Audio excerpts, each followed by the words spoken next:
So, story time on my very first bad experience as being a 304. So, this happened in the Bay.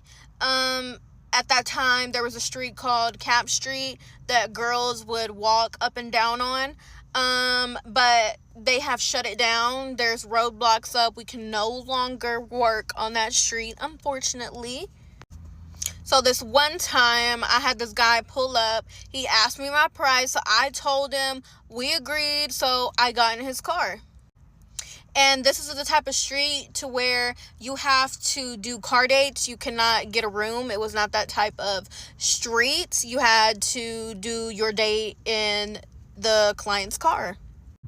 So we eventually find somewhere to park, and then he hands me the money, and then I put my condom on, and then I start doing my service. So then he tells me that he's ready to do sex. I'm like, cool, we're going to have to do missionary. Because at the time, my ex-folks said that we were not allowed to do doggy with tricks, only missionary. And mind you, this client was very wide body. He was very tall. He wasn't buff, but he had a lot of weight to him. He wasn't fat or anything, but you know what I mean?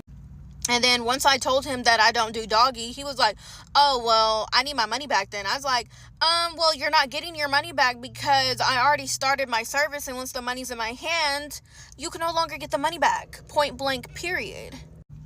And baby, when I tell you, he did not like that, because he jumped over in the passenger seat and started choking me and saying, where's my money? Where's my money? I was like, it's in my jacket. Like, I was trying to grab it. There was a hole in my jacket, and the money fell in the hole. And somehow, some way, I ended up opening the passenger door. I got out. He took my purse, and he managed to get my jacket off of me. And my jacket literally had everything that I had made before I had seen him in the jacket, and he took my jacket. So not only did he choke me, he also robbed me. And then my ex-folks, he picked me up, and he was like, well, this is part of the game. You're going to have to get back down, especially since you lost everything that you just made. You're going to have to get back down, and you're going to have to remake everything that you just lost. And obviously, I was hysterically crying because I have never been through anything like that in my life. I just almost got choked out and robbed. So, yeah, that was my very first bad experience of being a 304.